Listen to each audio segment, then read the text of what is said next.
यह है कि हमारे भी यहाँ पर पेरेंट्स और गार्जियन बैठे हुए हैं, आप अपने गोश्त को कम करो, आप अपने कपड़ों को कम कीजिए, अपनी बीवी को समझा दीजिए कि मेरी बीवी कपड़ों के कीमत को कम कर दो। आपको शरीर ढांपने से मतलब है, तन को छुपाने से मतलब है। अगर आप 200 रुपए के कपड़ों में तन छुपा सकते हो तो 1000 की क्या जरूरत है? 200 रुपए बचाओगे तो अगर हर महीने में 200 रुपए बचाओगे तो वो 200 रुपए से आपका बेटा मकतब में तालीम हासिल कर सकता है, स्कूल में तालीम हासिल कर सकता है और कोचिंग सेंटर जाकर के वो अच्छे एजुकेशन से अपने आप को आरास्ता कर सकता है। आप वालिदैन हैं, आप बाप हैं, आप अपने बच्चों से कभी पूछें कि आप क्या बनना चाह रहे हैं, उनका कोई जवाब नहीं होगा।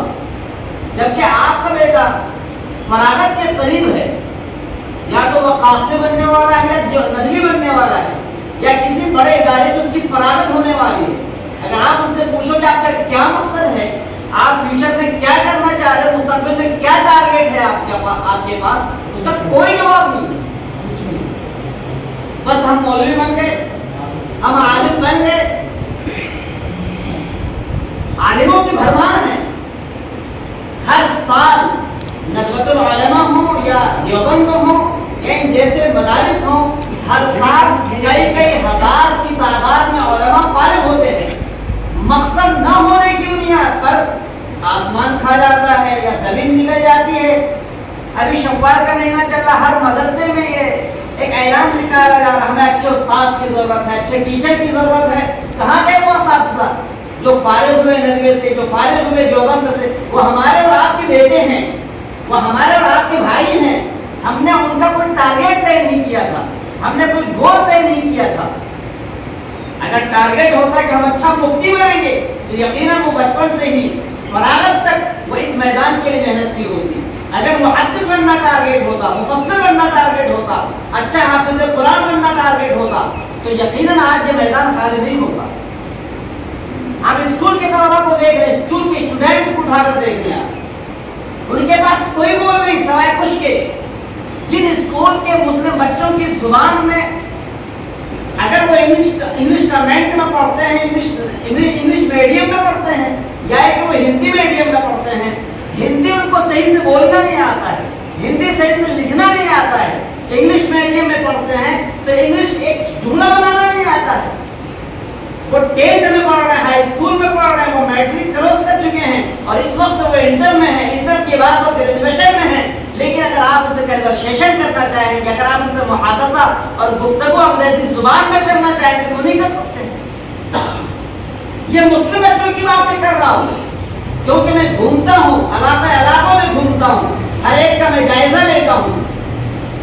हमारे जो मुखालिफिन हैं, हमारे जो दुश्मनान के बच्चे हैं, हमारे वो लोग जिनको दिन रात हम गालियां देते हैं, आप उनके बच्चों को देख रहे हैं, उनके पेरेंट्स, उनके गार्जियन और उनके माँ बाप अपने बच्चों की ऊपर मेहनत करते हैं, उनके फ्यूचर को उनके टारगेट को तय करते हैं कि तुम्हें डॉक्टर बनना है, तुम्हें इंजीनियर बनना है, तुम्हें इस्लाम का मुखालिफ बनना बचपन से तय कर दिया जाता है उनका।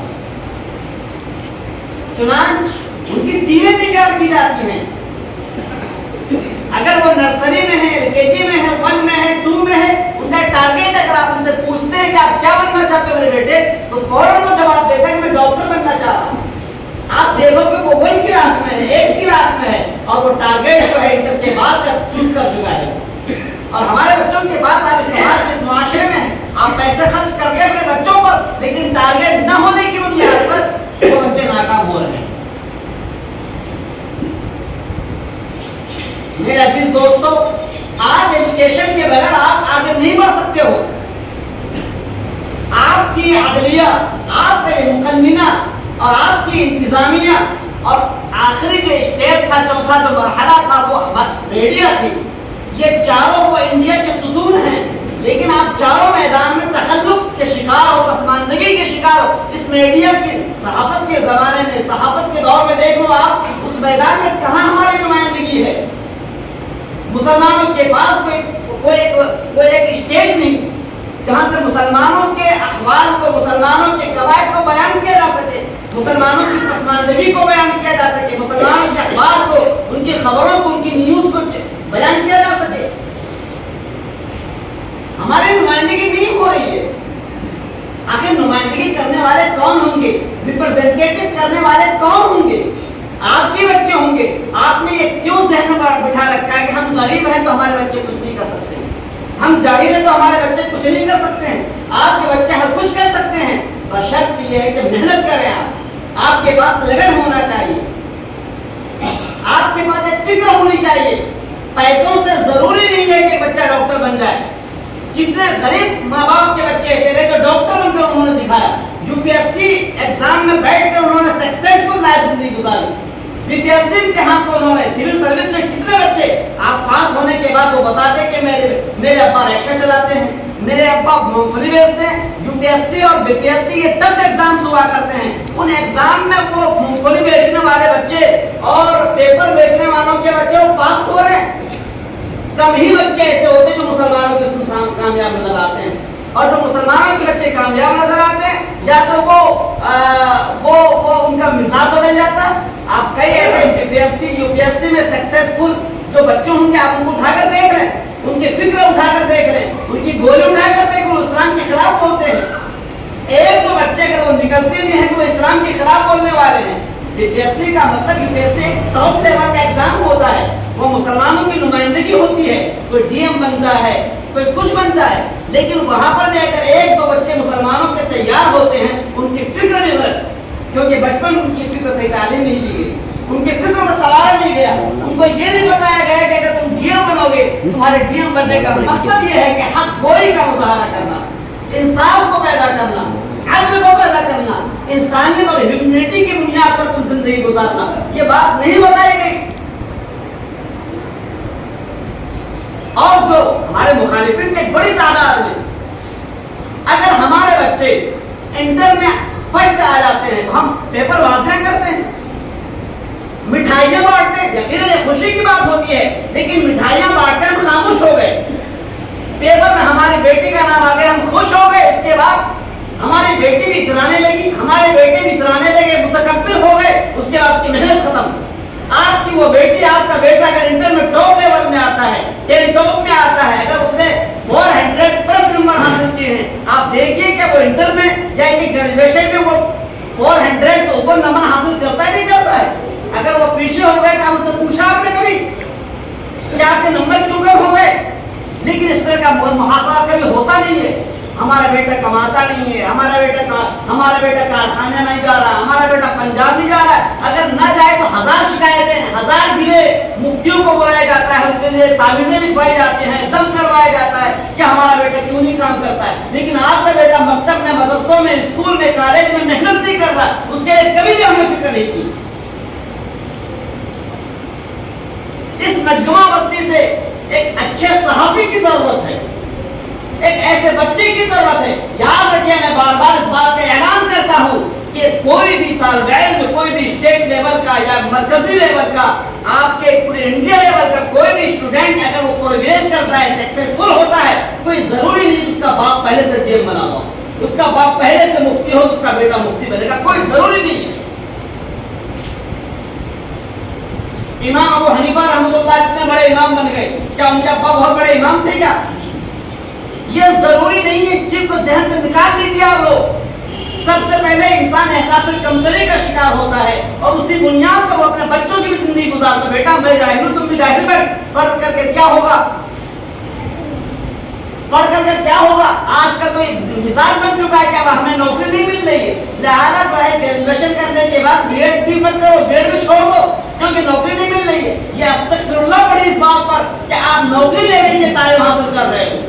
आप एक एजुकेटेड परिवार तैयार हो जाओ, एक ऐसी फैमिली तैयार हो जाए जो एजुकेटेड है। अगर आप कहीं भी गुफ्तगू कर सकते हो, अंग्रेजी जुबान में, अरबी जुबान में, हिंदी जुबान में, तो आप गुफ्तगू करो, जवाब दो तुर्की में तुर्की, ताकि आपको ये कौम जाहिल और बेवकूफ न समझे। जिस कौम ने बेवकूफ समझ रखा है, जिस कौम ने जाहिल समझ रखा है, जिस कौम के सामने हमारे बच्चे बात नहीं कर सकते। और आज अफसोस की बात है, हमारी इस बस्ती की बात में, इस बस्ती की बात मैं क्यों बाहर की शिकायतें करूं? मैं अपनी बस्ती की बात कर रहा हूं। अल्हम्दुलिल्लाह हमारी बस्ती में हर एक गरीब नहीं है, यहाँ पर पैसे वाले लोग बसते हैं, लेकिन उनके बच्चों का जायजा ले लीजिए आप। मैं आपका बेटा हूं और आप मेरे बाप के दर्जे में, आप मेरे चचा के दर्जे में है। एक मुज़ाकरा आपसे मुज़ाकरा है। मैं आपसे शिकवा करता हूं इस बात का। आपके बच्चे अगर मदरसे में पढ़ते हैं, मैं मदरसे में बच्चों की निगरानी करता हूं। बच्चों के पास बड़े बड़े मोबाइल होते हैं और आप फौरन मुसल्लत कर देते हो मेरा बेटा क्यों नहीं पढ़ पाया। 1 साल में मैं अपने आपके बच्चे को नहीं समझा पाता हूं, नहीं पढ़ा पाता हूं। आपको 1000 शिकवे, 10 साल तक वो बेटा आपके पास रहा, कभी आपने तवज्जो नहीं की और समझते 1 साल में वो बेटा मुफ्ती बनकर आ जाएगा मदरसे से।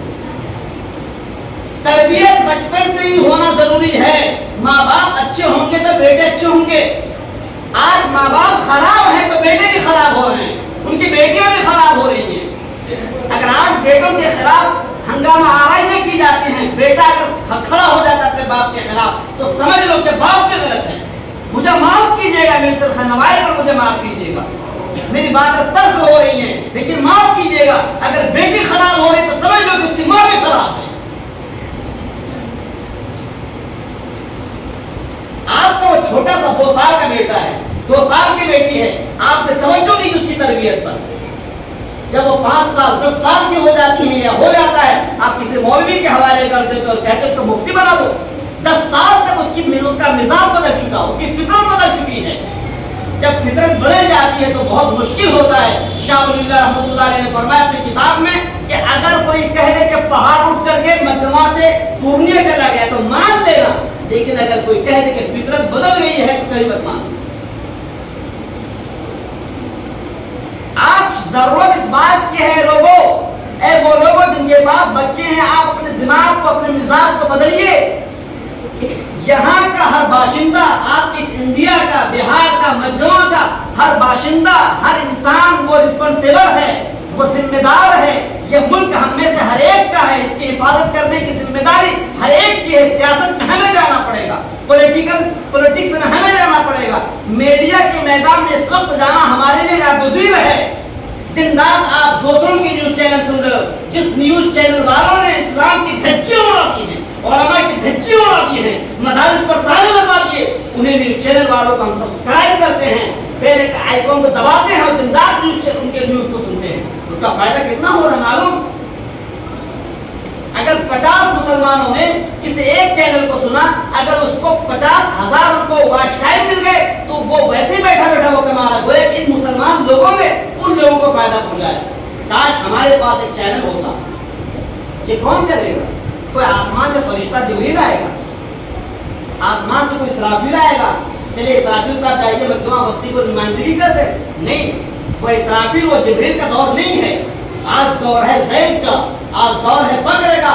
और उससे पहले जरूरत इस बात, अगर आप हफ्ते में एक दिन गोश्त को कम कर 200 रुपए गोश्त मिलता है, मजमा बस्ती में 200 रुपए 250 रुपए किलो गोश्त है, 200 रुपए किलो गोश्त कम कर दीजिए तो 200 रुपए अगर इस मजमा बस्ती में कम हो जाए, यहाँ पर कस्साब हजरात अगर होंगे तो गालियां भी देंगे, वो इंतखाब में ऐसी तकरीर कर दी कि हमारा गोश्त बंद हो गया। नहीं, गोश्त बंद करने से मेरा कोई मतलब नहीं है। गोश्त खाओ लेकिन पैसे बचाओ, पैसे बचाकर तालीम पर खर्च करो। मेरा तो मकसद ये है, अगर आप गोश्त नहीं खाओगे तो आपके बच्चे इंशाअल्लाह इस काबिल हो जाएंगे तो गोश्त लाकर उनको पहुंचाया जाएगा। खा करके तो हमारे बदन मोटे हो ही चुके हैं, हमारी जुबान लंबी हो गई है। अब कहीं भी हम मेहमानी खाने जाते हैं, अब इंतकाल किसी का हो गया, गोश्त के बगैर हम मिट्टी नहीं देते। इतनी जुबानें हमारी लंबी, ये सब जहालत की पहचान है। मैं जिस दोस्तों में आपसे हाथ जोड़ूंगा, ये शव्वाल का महीना चल रहा है, आप अपने बच्चों को मकतब में, ये मदरसा आपका, ये मदरसा हमारी अमानत है, इस मदरसे में अपने बच्चों को दाखिल कीजिए। यहाँ पर असातिज़ा हैं, उन असातिज़ों का हिसाब लीजिए, हमारे बच्चे क्यों नहीं पढ़ रहे हैं। वरना ये इतनी बड़ी इमारत जहाँ पर हम पैसे खर्च कर रहे हैं, ये इमारत बर्बाद हो जाएगी। ईंटें भी हमें बददुआएं दे रही हैं, यहाँ की इमारतें हमें बददुआएं दे रही हैं, लेकिन वजह क्या है? हमने अपने बच्चों को तालीम से बेगाना कर दिया, तालीम से बेजार कर दिया। हमारे बच्चे मदरसे तक नहीं मालूम मदरसा क्या चीज है। आपको याद करना पड़ेगा कि इंशाअल्लाह ये शव्वाल का महीना चल रहा है, 10 शव्वाल तक होते होते जहां कहीं भी आपको बेहतर लगे मकतब में, मदरसों में अपने बच्चों का नाम लिखवाइए। और वो हजरात जो गुटखा खाते हैं, पान खाते हैं, आप योमिया 50 रुपए पान में खर्च करते हैं, गुटखों में खर्च करते हैं, फख्र करते हैं, मुंह में गुटखा फाड़ कर रखते हैं, हम दोस्तों से कहते हैं मैं गुटखा खा रहा हूं। ये शर्म और आब की बात है आपके लिए। इमाम की तनख्वाह वक्त पर नहीं मिलती है, आपको शर्म नहीं आती। मकतब में उस्ताद की तनख्वाह वक्त पर नहीं मिलती, आपको शर्म नहीं आती। आपके बेटे उसी मकतब में तालीम हासिल कर रहे हैं, 50 रुपए आप गुटखों पर खर्च कर रहे हो। 50 दिया कितने में 1500 रुपए आपके खर्च हो गए। 1500 रुपए आपने नाजायज खर्च किया है और इमाम को 100 रुपए देने को तैयार नहीं होते आप। मकतब में 100 रुपए खर्च करने को तैयार नहीं होते हैं आप। कोचिंग में 100 रुपए खर्च करने को तैयार नहीं होते हैं आप। और नाजायज रास्ता, गुटखा खा रहे, गुल कर रहे, तंबाकू कर रहे, ये नाजायज रास्ते हैं। कोई भी मुफ्ती होगा वो फतवा देता है कि अमल बलवा की बुनियाद पर नहीं, इस वक्त समझ लीजिए नाजायज और हराम है ये। इन गुटकों ने, और यही नहीं, हमने तो गुटकों का एहतमाम ऐसा किया, बेटा गुटखा लाओ, क्या दुकान से लेकर आओ, तंबाकू दुकान से लेकर आओ। आप 10 बार अपने बेटे को पैसे दोगे तंबाकू लाने के लिए, गुटखा लाने के लिए, क्या 10 बार में आपके बेटे के जहन में ये बात नहीं बैठेगी कि गुटखा खाना जायज हो सकता है? मेरा बाप इसलिए खा रहा है, तंबाकू खाना जायज हो सकता है इसलिए कि मेरा बाप खा रहा है। कल होकर के आपका बेटा तंबाकू खाएगा, आपका बेटा गुटखा खाएगा, पूरी नस्ल बर्बाद हो जाएगी। इसका जिम्मेदार कौन होगा? फिर उसी बेटे को आप मदरसे में हवाले करोगे, इंतखाब साहब मेरा बेटा गुटखा खा रहा, आपने समझाया क्यों नहीं? आदत तो आपने बिगाड़ रखी है। आज धीरे धीरे आप अपनी आदत को सुधारिए। ये नाजायज रास्तों में जो आप पैसे खर्च करते हैं, अल्लाह के वास्ते जायज रास्ते में खर्च कीजिए। जहां जायज रास्ते हैं, मुझे माफ कीजिए, मुझे इमाम साहब ने नहीं कहा कि मेरे बारे में बोलिए, आप तकरीर कीजिए, लेकिन मैं देखता हूं, मैं मुहासबा करता हूं, इमामों की तनख्वाहों का जायजा लीजिए आप, मकतब में पढ़ाने वाले लोगों की जायजा लीजिए आप, कितनी तनख्वाहें होती हैं। 300 रुपए पर बच्चे अगर हम देने लगे तो मालूम है आपको अच्छी खासी तनख्वाहें निकल जाएंगी। ये जायज रास्ते हैं, हलाल रास्ते हैं, अल्लाह ताला इन रास्तों से आपको बख्शेगा। लेकिन यहाँ नहीं खर्च करेंगे, हमारी पोजीशन ढीली हो जाएगी अगर हमारे कपड़े गंदे रहे तो, हमारी पोजीशन ढीली हो जाएगी अगर हमारे मुंह में गुटखा न हो। आज सबको इस्तिग़फ़ार करना पड़ेगा, तौबा करना पड़ेगा कि हम शराब अगर कोई पीता है तो नाजायज। और आज के वक्त में मुझे माफ कीजिएगा, यहाँ पर कुछ लोग हैं जो ग्रुप करते हैं, ग्रुप जो नाजायज है, वो ग्रुप लेना नाजायज है। मैं फतवा दे रहा हूँ, ग्रुप लेना नाजायज है। हमारे अक्सर इस गांव की औरतें जो ग्रुप लेती हैं, ग्रुप में पैसे उठाती हैं जो नाजायज है, वही पैसे हमारे बच्चों के तन बदन में लग रहे हैं। वो बच्चे कहां से मुफ्ती बनेंगे, कहां से डीएम बनेंगे, कहां से ऑफिसर बनेंगे वो। और आज आईपीएल का दौर चल रहा है, आईपीएल में सट्टा लगा रहे, सट्टाबाजी कर रहे हैं। मैं परसों गया इस गांव में, वहां पर बड़े बड़े नौजवान वो सट्टाबाजी कर रहे थे, 100 रुपए 200 रुपए की खातिर। आप अपने घर को बर्बाद कर दिया। वही 100 रुपए से आप चाय पिलाओगे अपने बच्चों को, वही 100 रुपए से गोश्त लाओगे अपने बच्चों के लिए, जो नाजायज 100 रुपए आपने हासिल किए हैं। आपका बेटा क्या इमाम बनेगा? आपका बेटा हाफिज बनेगा? आपका बेटा मास्टर बनेगा? कुछ नहीं बन सकता है। आप तो खुद बर्बाद हो रहे 100 रुपए की खातिर। आप जायज रास्ते से मेहनत करो, आप पसीना बहाओ। अगर आप 5 रुपए कमाते हो तो कसम बखुदा ये 5 रुपए ज्यादा बेहतर हैं उन 1000 रुपए के मुकाबले में जो 1000 रुपए नाजायज रास्तों से कमाए जाते हैं। तौबा कीजिए मुसलमानों, तौबा कीजिए मजगांव वालों। अगर यहाँ पर कोई ऐसा है जो सट्टेबाजी कर रहा है, जो आईपीएल में पैसे लगाता है, याद रखिएगा हराम है हराम। आप खुद बर्बाद होते हैं, खुद जहन्नमी बनते हो, अपने बच्चों के मुस्तकबिल को भी खराब करते हो। यार सट्टाबाजी से अपने आप को परहेज करो। आईपीएल में आप पैसे लगाते हो वो नाजायज है, हराम है, सुन लीजिए इस चीज को। और ग्रुप उठाते हो वो भी नाजायज। और आखिर में हम यही कहेंगे, पैसों को बचाओ और पैसों को लगाओ बच्चों की तालीम पर। और तय कर वो घर जाएंगे, आप अपने बच्चों से पूछेंगे बेटा क्या बनोगे, तुमको डॉक्टर बनना है, तुमको इंजीनियर बनना है। अब तुम्हारा गोल तय हो चुका है, तुम्हारा पर्पस और एम तय हो चुका है। अब तुम्हें निशाना मारना है। जब निशाना सामने, शिकार सामने होता है, निशाना मारना आसान होता है। जब सामने शिकार ही नहीं तो आप कितने गोलियां चलाओगे, गोली लगेगी किस पर? आप 1000 बार मेहनत कर लोगे, आखिर मेहनत किस काम के लिए कर रहे हो? पहले तो तय करो हमें डॉक्टर बनना है। डॉक्टर बनना है तो दिन रात मेहनत करनी पड़ेगी। मुफ्ती बनना है दिन रात मेहनत करनी पड़ेगी। उसके लिए हमारे माँ बाप को फिक्र लेनी पड़ेगी। सुबह और शाम अपने बच्चों को बिठाओ, फजर से पहले जगाओ, दौड़ाओ, मनहूस बनकर उठते हैं, 8 बजे उठते हैं, आंखें ऐसी महसूस होती है कि किसी ने 10 जूते मार दिए उसके चेहरों पर। 8 बजे 7 बजे हमारे बच्चे, हमारे नौजवान और हमारे बूढ़े उठते हैं। बच्चे और हमारे जो मुखालिफिन हैं उनके बच्चे 4 बजे बेदार होते हैं और वो दौड़ते हैं मैदानों में, तब बनते हैं फौजी, तब बनते हैं वो ऑफिसर। और हमारे बच्चे तो वो दौड़ भी नहीं पाते। ये नौजवान नस्लों अगर दौड़ाओगे आप 1 किलोमीटर दौड़ेंगे, उसके बाद कहेंगे हमको हाथी आ रही है, हमको जो हमारी सांस फूल रही है। ये है हमारे नौजवान नस्लों की हालत। ऐ लोगों, मैं आपसे हाथ जोड़ता हूँ, इस वक्त इन लोगों को, इस हिंदुस्तान को, इस मुल्क को आपकी सलाहियतों की जरूरत है। आप गुटखा खाना बंद करो, फेफड़ों को बचाओ, गुटखा खाना बंद करो, कैंसर से अपने आप को बचाओ, वरना कल होकर के आपकी बीवी, आपके बच्चे यतीम होकर आप जाओगे, यतीम छोड़कर जाओगे अपने बच्चों को। अल्लाह तबारक व तआला तालीम की तरफ हमें तवज्जो देने की तौफीक अता फरमाए।